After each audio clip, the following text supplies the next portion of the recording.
네, 2021년 4월 29일 이정훈입니다.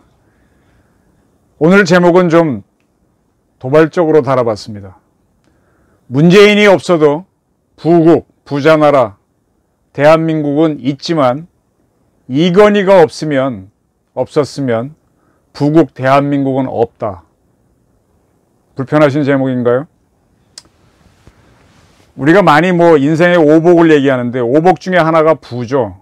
오복의 하나인 부를 만들 줄도 모르면서 동시효빈, 좀 어려운 한자인데 동시효빈을 정의로 보는 세력들 비판 좀 하겠습니다. 제가 가끔 저보다 연배가 높으신 어른들을 모아놓고 아유 많은 긴 세월을 살아오셨는데 오복을 노리셨습니까? 그러면 많은 어른들이 아이고 야야 오복은커녕 한복도 못 노렸다. 나는 무복이다 하고 웃으시는데 사실은 오복이 뭔지 잘 모르시는 분들이 많습니다. 오복은 중국 고전인 서경 홍범펌에 나오는데요. 수, 목숨수, 부자죠. 강령, 건강한 거죠. 유호독은 설명드리겠습니다. 그 다음에 고종명 이렇게 뽑습니다. 근데 후대에 와서는 수, 부, 강령은 유지가 되는데 유호독은 귀로 바뀐 게 있고 고종명은 자손중다로 바뀐 게 있습니다. 그래서 수부기, 강령, 자손중다를 오복으로 꼽기도 합니다. 조금 설명을 드릴게요. 아까 서경에서 나왔던 유호독은 이 유자는 우리가 수련하다 할 때 숫자랑 뜻이 같다고 보시면 됩니다. 호덕은 좋은 덕이죠. 그러니까 많이 베푸는 거. 남한테 이렇게 베푸는 거 좋아하는 사람이 이 타고난 사람도 있지만 사실은 자기 재산 나가는 거잖아요. 자꾸 베풀려고 그러는데 베푸는 건 수련입니다. 자꾸 남한테 베풀다 보면은 그 사람은 추앙을 받으니까 귀한 사람이 되죠. 그래서 유호덕이 후대에 와서는 귀할 기자로 바뀐 것도 같습니다. 고종명이란 말은 요즘 well dying, well aging 아주 멋있게 늙는 거, well dying 잘 죽는 거를 얘기하는데 고종명이 well dying에 가깝습니다. 자손중다는 나이 많아 돌아가시는 분들은 손자나 증손이 매우 많다는 걸 얘기하죠. 그러니까 자손중다는 후손이 번창한 거니까 웰다잉하고도 통한다고 보실 수 있습니다. 그러니까 두 가지 오복이 사실은 같은 뜻입니다. 이 수복이 강령 자손중다를 오복으로 꼽은 것은 청나라의 적호란 사람이 쓴 통석편에 나오는 겁니다. 조금 오늘 고전을 인용해서 제가 아는 척해서 죄송한데요. 이왕 나간 거 조금 더 나가겠습니다. 이 통석편에 제가 제목으로 뽑았던 동시효빈이라고 하는 한자 사자성어가 있습니다. 동시효빈은 뭐냐? 시는 중국 사람들 성입니다. 시씨가 있어요. 그 동쪽에 사는 시씨가 동시입니다. 서쪽에 사는 서시죠. 그 동쪽에 사는 시씨가 서시가 하는 걸 따라 얼굴을 찡그렸다는 뜻입니다. 서시는 중국 고사에 나오는 매우 아름다운 여자인데 서시가 얼굴을 찡그린 걸 보고 동쪽에 사는 동시란 여자도 얼굴을 찡그렸다. 근데 찡그리니까 그 여자는 추녀라서 밉상을 받았다는 게 동시효빈의 뜻입니다. 이 효자는 본받을 효자고요. 빈자는 굉장히 어려운 한자인데 찡그릴 빈자입니다. 서시란 미인은 다 아실 겁니다. 여러분 그 오월동주란 말 알죠? 오나라하고 월나라가 춘추시대 때 원수처럼 지내서 두 나라가 같은 배에 타고 가면 싸움이 난다 그럴 때 오월동주라 그러죠. 이 서시는 이 월나라의 여자였는데 오나라로 보내지는 그런 운명의 여인입니다. 중국에서 보던 왕속은, 초선, 양귀비 이렇게 서시를 4대 미녀로 꼽는데 이거 사실은 가짜죠. 우선 초선은 삼국지 연희 소설에 나오는 여자인데 가공의 인물이죠. 네. 왕소군은 기록이 있고 양귀비도 기록이 있지만 그래서 꼭 4대 미녀가 이 네 사람이냐? 그건 좀 아닙니다. 이 오나라와 월나라는 5월 동주라는 사자성어 말고도 와신상담 이란 사자성어도 만든 나라입니다. 자, 월나라한테 오나라가 졌어요. 그 오나라의 임금 군주가 부차인데 그 복수를 하기 위해서 옛날엔 나무를 뗐지 않습니까? 땔감 나무 위에 이불을 깔고 누워 잤습니다. 복수심을 태우기 위해서. 그래서 뗄나무 신자에다가 누우라자 와신이란 말이 생겼죠. 그렇게 복수를 하지만 오나라의 부차가 월나라를 작살내고 월나라의 군주인 구천에게 대망신을 줍니다. 그러니까 월나라의 구천도 복수를 하기 위해서 매일같이 곰 쓸개를 걸어놓고 그걸 핫핫답니다. 그 쓴 쓸개를 복수하기 위해서. 그래서 상담이란 말이 나왔죠. 와신상담. 이렇게 이제 구천이 원한을 품고 복수를 모색할 때 미인계를 꾸미게 됩니다. 그 자기 동네에, 자기 마을에, 자기 국가에 누가 미인인가 찾다가 서실한 여자를 찾아냅니다. 근데 그 구천의 부하 중에 범녀라고 하는 책략가가 있는데 이 범녀가 서시한테 이성을 유혹하는 특별한 기술을 가르치고 또 정보를 빼내는 특수교육을 시킵니다. 그렇게 해서 이미 그때 월나라는 오나라한테 항복했으니까 제후국이 됐으니까 오나라의 군주인 부차한테 보냅니다. 부차가 딱 서시를 보자마자 홀딱 반해서 후궁으로 삼고 푹 빠져버립니다. 그러니까 그거를 하면 아니 되옵니다 라고 하는 충신이자 제갈량인 오자서가 있었는데 부차가 그걸 듣기 싫어서 계속 쪼아대다가 결국은 오자서가 자살을 하게 만들어버려요. 그렇게 월나라가 부차가 마음대로 가고 있다가 결국은 오나라의 공격을 받고 473년에 망하고 부차는 그때서야 아차하고 자살을 합니다. 이렇게 해서 이제 서시 미모 때문에 월나라가 망했다 그렇게 되는데 이걸 토대로 그 중국의 유명한 제자백가 중에 하나인 장자가 천운편에서 이런 이야기를 하죠. 옛날에 서시는 가슴앓이병이 있어가지고 언제나 손으로 가슴을 누르고 다녔다. 그리고 가슴이 아프니까 얼굴을 찡그리고 다녔는데 그 마을에 못생긴 사람, 뭐 추녀라고는 안 돼 있습니다. 못생긴 사람이 있는데 그게 아름답게 보였는지 자기도 손으로 가슴을 누르고 얼굴을 찡그리고 돌아다녔다.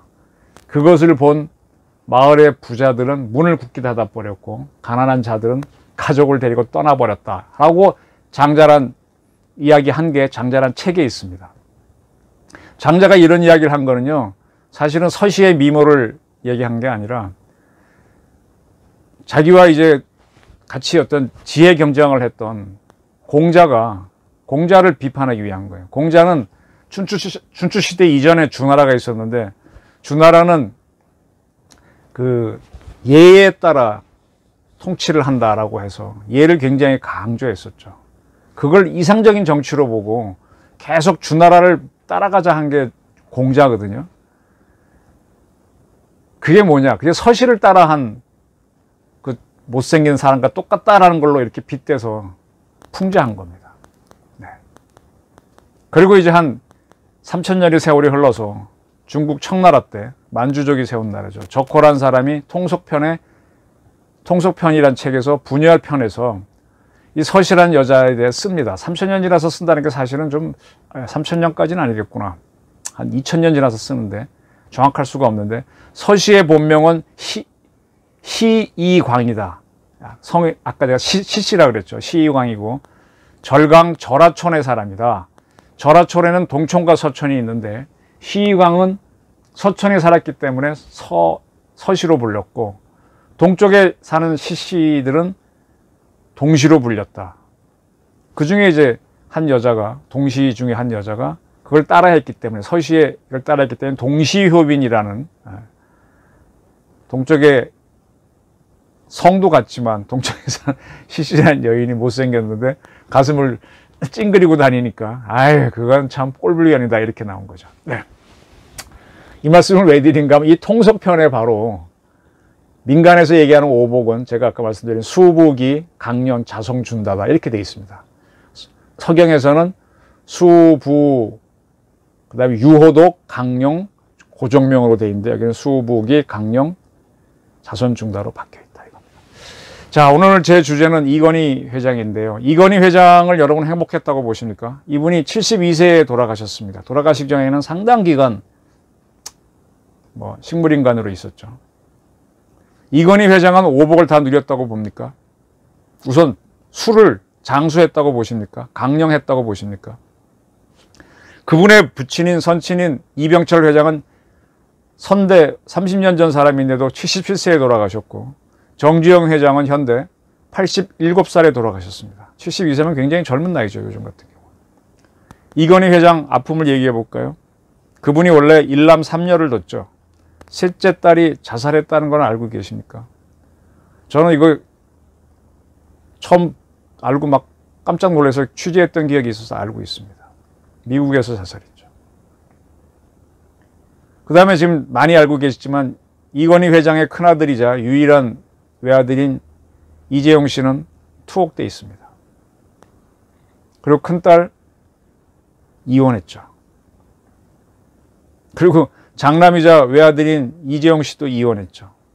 이건희 회장 행복하다고 보십니까? 5복을 누렸다고 보십니까? 그러니까 다른 건 몰라도 그래도 부는 확실히 누렸다고 말하실 것 같아요. 근데 제가 보기에는 이건희 회장은 부 때문에 굉장히 많은 고초를 겪었다고 봅니다. 진짜 삼성 가서 돈 달라고 하는 사람 진짜 많습니다. 그리고 지금 이재용 회장이, 부회장이 구속되어 있는 것도 박근혜 정부에서 만든 미르재단 등에 돈을 댔기 때문에, 돈을 줬기 때문에 구속된 겁니다. 아, 참. 달라고 하는 돈 주고도 죄가 되니까 참 문제죠. 근데 그걸 뇌물로 보고 뭐 하면 답이 없죠. 그럼 경정은 뭐냐? 그렇게 봤다는 거는 어떻게 해석하느냐 문제인데, 문재인 대통령이 이끄는 이 정권의 정치인들이 법을 이연령 비연령으로 해서 그렇게 만들면 돈 있는 사람도 감옥 간다는 겁니다.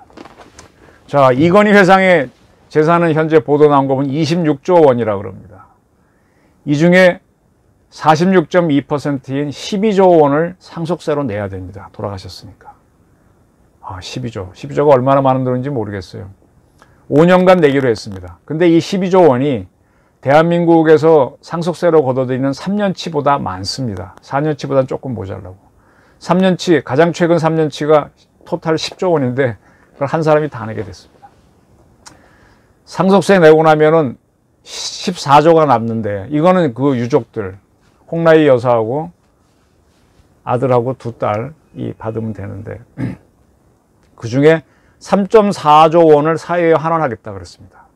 그 14조에서 3.6조 빼면은 10.4조 원만 가족들이 받겠다는 겁니다. 이렇게 되면은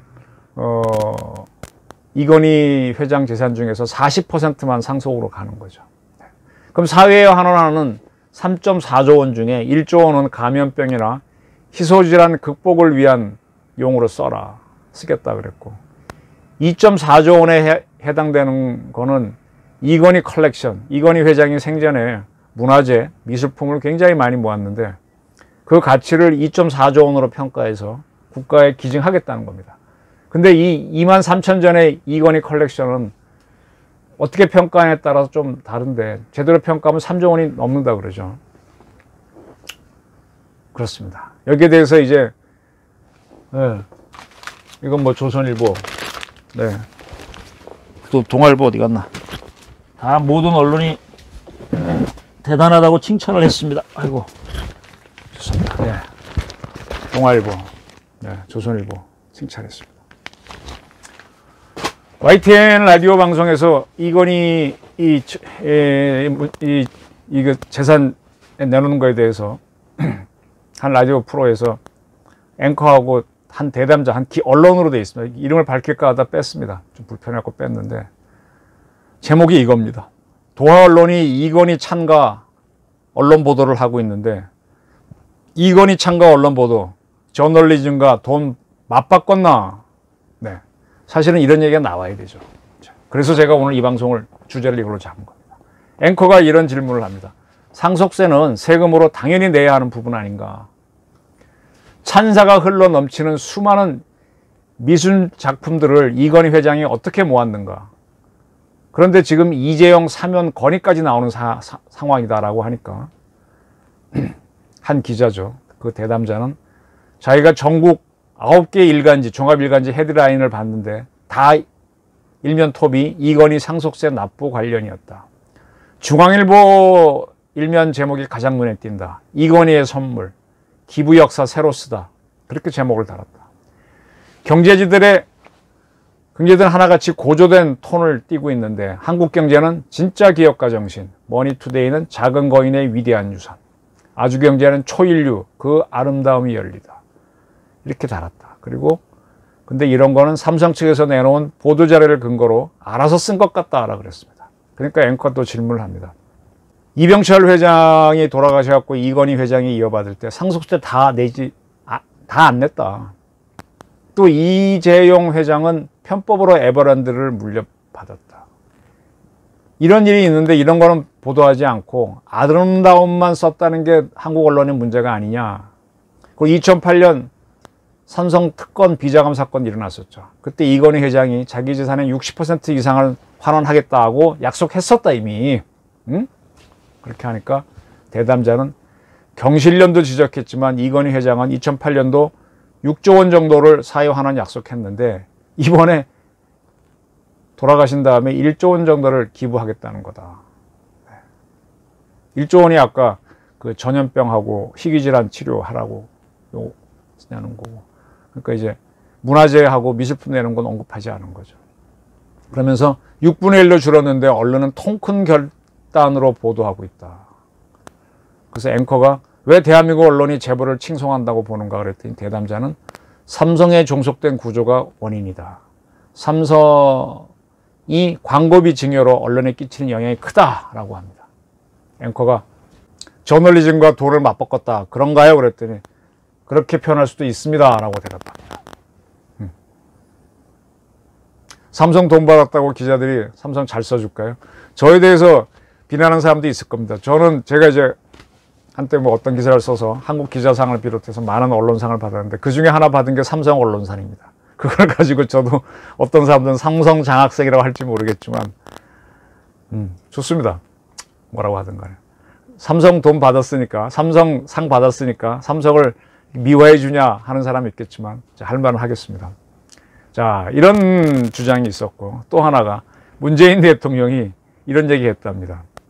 고 이건희 삼성그룹 회장이 미술품을 기증한 정신을 잘 살려서 국민이 좋은 작품들을 감상할 수 있도록 별도 전시실을 마련하거나 특별관을 설치하는 방안을 검토하라 라고 했답니다. 이렇게 하자는 언론 주장이 많은데 따라갔다는 얘기죠. 그리고 문체부에서는 실무 검토를 착수했고 중앙박물관하고 국립현대미술관 등에서 이건희관을 설치하는 걸 검토한다. 외국에서도 워낙 많은 미술품을 내놓거나 문화재를 내놓으면 이렇게 별도로 관을 만듭니다.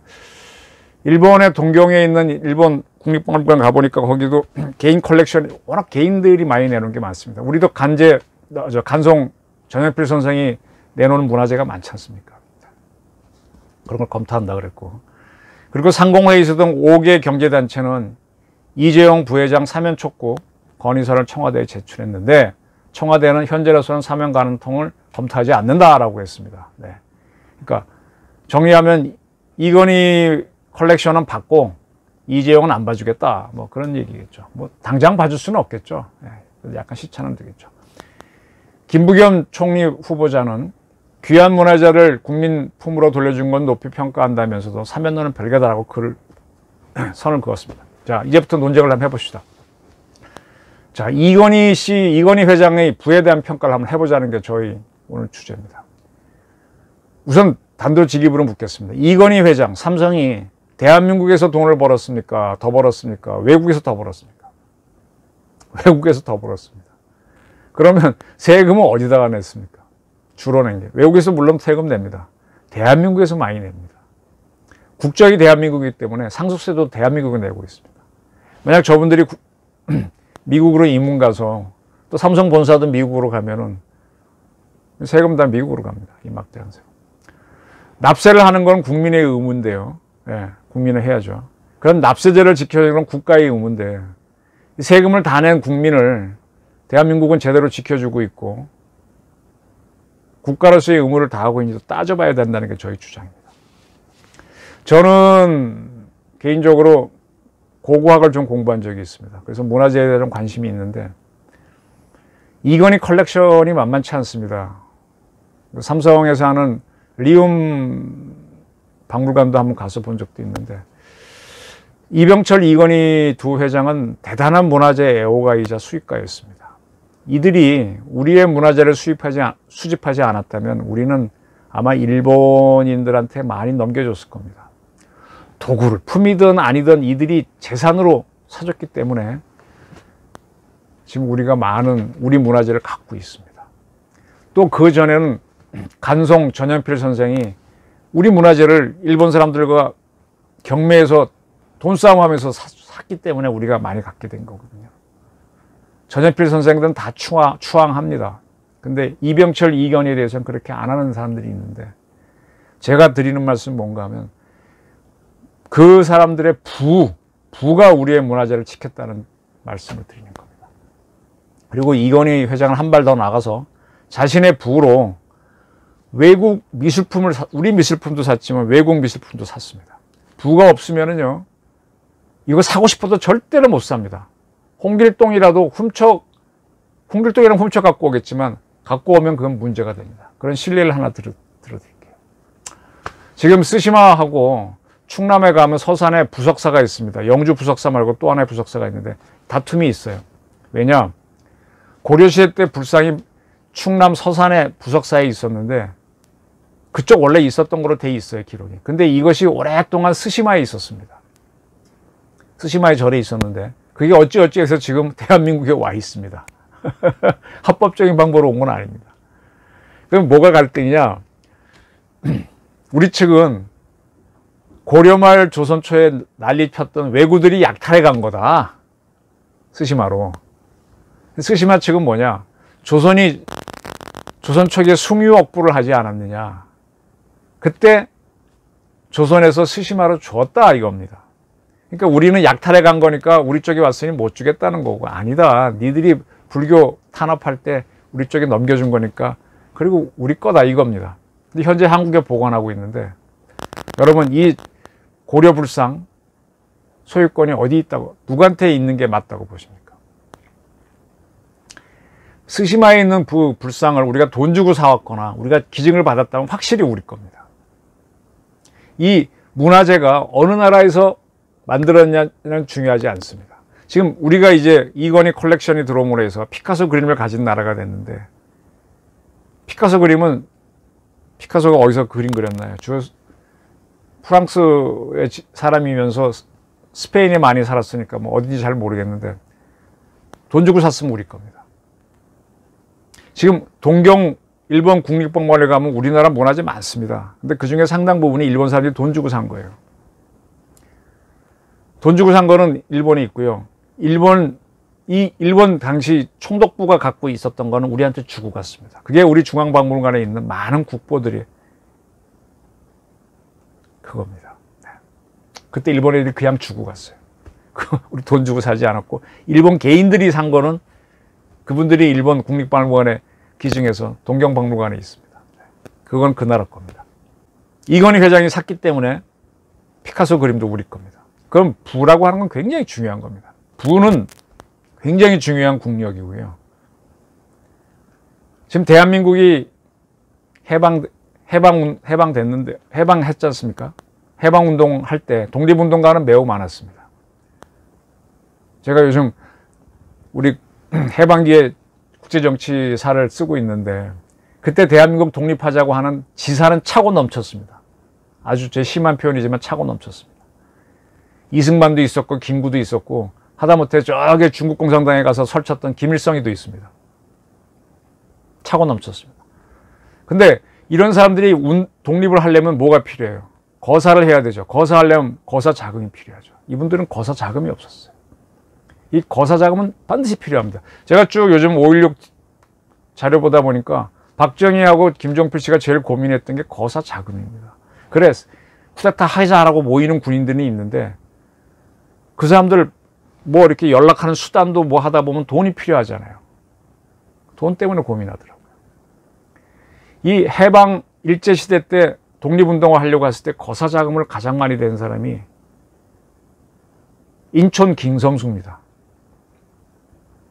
독립을 하겠다는 뜻 있는 사람들은 많았는데, 그분들이 거사를 하려면은 어디 모였을 때 밥도 먹어야 되고 장소도 필요한데, 그 돈이 필요한, 돈을 댄 사람이 누구냐? 그게 굉장히 중요한 겁니다. 이 거사할 수 있는 자금을 대지 못하면 거사는 못하는 거예요. 인촌이 그 돈을 많이 댔습니다. 그리고 그가 세운 학교하고 언론에서 독립운동가들도 나왔습니다. 물론 그 반대 사람도 있죠. 네. 근데 이분은 사업을 하다 보니까 또 일제의 눈치도 봐야 되고 일체가 요구한 것도 그것도 들어줍니다. 돈이 있으니까. 양쪽으로 다 씁니다. 돈은 잘 쓰면 약이고 잘못 쓰면 독입니다. 그러나 난세에는 돈은 약으로도 쓰고 도로도 써야 되는 게 또한 현실입니다. 지금 대한민국에서 삼성, 현대, SK, LG가 없으면은 저는 간단하게 대한민국은 없다라고 말할 수 있습니다. 뭐 그 외에 소소한 기업들 더 있지만 확 떨어진 대한민국, 지금의 대한민국은 없습니다. 대한민국 국군이 꽤 제법 강한데 이런 기업들이 벌어주는 돈이 없으면요 견디기 어렵습니다. 이러한 기업들이 대한민국을 유지하려면 돈을 계속 벌어줘야 되는데 그때 때때로 불법도 하겠죠. 그걸 이유로 이들을 비판해서 이들을 없애버리면 지금 대한민국은 없어집니다. 똑같이 인촌이 일제한테 돈을 좀 냈다라고 해서 인촌을 제거하면 국내 독립 세력도 생존하기가 어렵고 거사도 불능입니다. 그런데 김성수가 일제에 돈을 냈다고 친일파로 모은 게 누굽니까? 지금 문빠들이죠. 노무현 때 만든 친일 무슨 위원회에서 이렇게 만든 거죠. 저는 우남 이승만도 백범 김구도 그 두 분, 한 분은 미국, 한 분은 중국에서 있었죠. 이분도 그 당시 조선 땅에서 독립운동 한다고 왔다 갔다 했으면요. 위장으로라도 친일을 했을 거라고 봅니다. 그만큼 일제가 탄압을 했는데. 근데 이 대한민국의 조선에 살면서 돈을 벌어서 독립운동 된 사람이 일제 조금 협력했다고 친일파로 모는 겁니다. 퍼펙트 할 수 있어요, 사람들이? 응? 제 운동권 친구들, 386들 좀 제법 있죠. 그 친구들 원래 주사파 이론 중에 그겁니다. 검거되면 전향했다라고 그래라. 그리고 나와서 다시 또 우리 편으로 와라.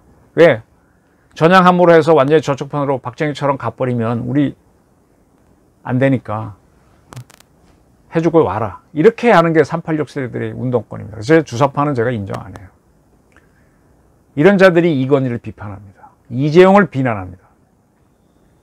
근데 제가 말씀드렸듯이 이건희 회장도 딸이 자살하고 딸이 이혼하고 아들도 이혼하고 아들도 투옥되고 고통이 많습니다. 돈도 많이 뜯겼고요. 이번에 이재용 회장, 부회장 보면서 다시 수감된다면 맹장염으로 맹장이 터졌잖아요. 근데 본인이 참고 있었잖아요. 잘못하면 큰일 나죠. 저는 한편으로 보면서 아유 왜 저러나 참 불쌍하다는 생각이 듭니다. 저 이재용 씨 이야기 조금 알고 있습니다. 언젠가 한번 쓸 겁니다. 이재용 씨가 자기 아들을 이혼을 했지만 아들을 키우는데 국내에 있는 한 특목고 보내려고 하다가 좌파 단체들이 하도 반대해서 못 보내고 해외로 보냈잖아요. 그게 무슨 꼴입니까? 이건희의 컬렉션은 탐이 나서 문 대통령도 이건희 관을 만들어라고 하고 또 좌파들도 그건 싫어 안 해요. 그러나 삼성은 싫다. 이렇게 나가는 게 혹시 문 대통령과 문빠들 아닌가라는 게 저희 의심입니다. 이건희 컬렉션과 이건희의 부는 약탈하고 싶다는 게 그들의 본심이 아니냐. 부는 컬렉션은 갖고 싶고 너는 싫다. 이런 스키초프레니아적 시각을 갖고 있는 게 지금 대한민국의 주력이 아니냐. 이 문제에 대해서 우리가 확실한 어떤 가치관을 못 가지면은 헤맨다는 겁니다. 제가 인천 문제를 꺼낸 것도 그겁니다. 제가 동아일보에 있어서 인천 문제를 꺼내는 게 아닙니다. 저 역시 이 문제 갖고 많이 고민을 했기 때문에 이 의견을 드리는 겁니다. 그리스 로마 신화 여러분 많이 보시죠. 거기에 보면 뭐 질투의 신, 뭐 술의 신 다 있는데 없는 신이 딱 하나 있어요. 돈의 신이 없습니다. 청동기 시대 때 돈이 없었다고 생각하시면 난센스입니다. 그때도 돈이 있었습니다. 돈신이 있으면요 제우스도 힘을 잃습니다. 돈신이 있으면 서시의 그 매력, 네? 월나라 임금을 무력하게 만드는 그 매력도 미모도 돈 앞에는 무너집니다. 그리고 제가 공부해 보니까요 위만조선을 치러 갔다가 실패한 그 누구야 그 후한의 한나라의 장군 갑자기 생각이 안 나네. 아이고 그 사람이 이제 처벌을 받는데 사실은 사형시켜야 되거든요. 근데 속전을 내고 풀려났다는 내용이 있습니다. 죽을 죄를 진 사람도 옛날에 돈을 내면은 고대에는 풀어줍니다. 거의 그때가 청동기 시대 때거든요. 속전이 있었습니다. 그만큼 돈은 굉장히 중요한 거고 사람 목숨과 거의 값이 같습니다. 근데 그런 돈을 여러분도 벌어보셨고 저도 벌어봤지만 저 돈 뭐 많이 못 버는데 저 기사 쓰는 게 훨씬 쉬워요. 이런 말하는 게 쉬워요. 돈 버는 게 저는 잘 안 되더라고요. 근데 돈을 벌으면 매년 벌으면 소득세 내고 그 버는 돈 세금 내고 번 돈 갖고 집 사면은 재산세 내고 그렇게 해서 재산 모아놓은 거 갖고 자식한테 주면 또 상속세 냅니다. 3번의 세금을 내는데 이렇게 세금 다 내고 부자 되는 게 쉽나요? 쉽지 않더라고요. 그 오죽하면 부를 오복 중에 하나로 꼽겠습니까? 제가 어른들한테 아유 어르신들 다 오래 사셨고 오복을 누리셨네 그러면 야 내가 무슨 오복을 누렸냐 나고 일복도 없다 무복이다 이러시는데 메이크 머니 쉽지 않습니다. 오죽하면 메이크라 그러겠습니까? 그러니까 뺏거나 빼앗으려는 좌파가 나오는 겁니다. 물론 범죄인도 나오고요. 근데 좌파들이 빼앗는 특징이 있어요. 범죄인들처럼.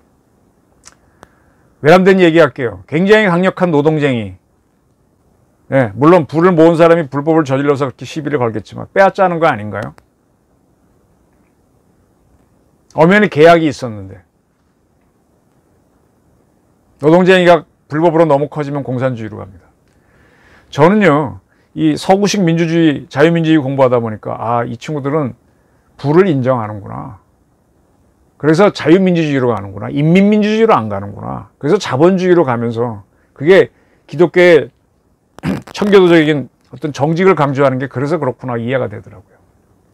그리고 이렇게 쭉 공부를 해보니까요. 사마천이 쓴 사기에 식화지라고 있습니다. 돈 버는 거 이게 경제의 편인데 거기에 보면은 근면하면 먹고 산다 그랬습니다. 그 근면한 사람은 뭐냐? 죄송한 말이라면 저는 농사가 그렇게 어렵다고 보지는 않아요. 큰 어려운 기술을 개발하는 거 아닙니다. 공부 많이 아는 사람도 할 수 있거든요. 그 농사 열심히 지으면 가족을 먹여 살릴 수 있습니다. 근데 막 새로운 어떤 물품을 만드는 거는 농부의 실력 갖고는 안 됩니다. 굉장히 머리가 좋아야 되는데 그런 사람들이 큰 돈을 벌 수 있는 거예요. 빌 게이츠처럼. 그죠? 그리고 단호한 결심을 하고 사람을 모으는 재능이 있는 사람들이 제왕이 되는 겁니다. 그래서 큰 부자는 하늘이 내리고 작은 부자 먹고 사는 건 근면하면 된다라고 식화지에 되어 있더라고요. 근데 큰 도전하는 사람들은 한번 목숨을 걸어야 되더라고요. 그래서 그렇게 해야 부를 만드는 거거든요. 근면에서 하는 부는 저 정도 먹고 사는 부는 하지만 큰 부는 목숨 걸어야 됩니다. 그래서 부가 오복 중에 하나입니다. 근데 그걸 악의 근원으로 보는 것이 좌파죠. 범죄인과 더불어. 부자가 기증하지 않은 재산을 나눠 먹자고 하는 것이 저는 인민민주주의로 봅니다. 왜? 그만큼 부를 가진 사람들이 없는데 그걸 존경하지 않고 어이 뭐 너 불법으로 했지 이렇게 막 흔들어갖고 뺏어 먹죠. 약탈을 하는 거죠. 거기서부터 인민재판이 공산주의에서 하는데 막 떠들어서 너 이렇게 불법으로 했죠. 싹 뺏어 먹고 그래서 그 부자들이 월남을 해서 6.25 때 월남해서 이쪽에서 다시 부자가 되고 아닌 사람들이 그렇게 되지 않습니까? 공산주의 하다는 꼭 재산을 약탈합니다. 거기에 속으면은 우리의 대한민국의 자유민주주의가 흔들릴 수 있기 때문에 제가 오늘 이야기를 하는 겁니다. 우리 문정권과 문바야 사람들이 바로 이런 인민민주주의를 하자는 게 아닌지 매의 눈으로 봐달라는 얘기를 하기 위해서 제가 오늘 이건희와 감히 문재인을 비교하는 겁니다. 동시효빈을 아까 제가 말씀드렸죠. 서시가 이쁘니까 동시가 따라합니다. 서시처럼 매력을 갖고 있지도 않은데. 근데 똑같이 따라하는 걸 혹시 공정이나 정의로 보는 건 아닌가요? 그게 밉상인데. 서시는 미모가 있지만 그 여자는 폐병을 앓고 있잖아요. 그리고 이리저리 정치적으로 이용당하는 간첩이 되는 그런 운명인데 그걸 뭘 부러워합니까?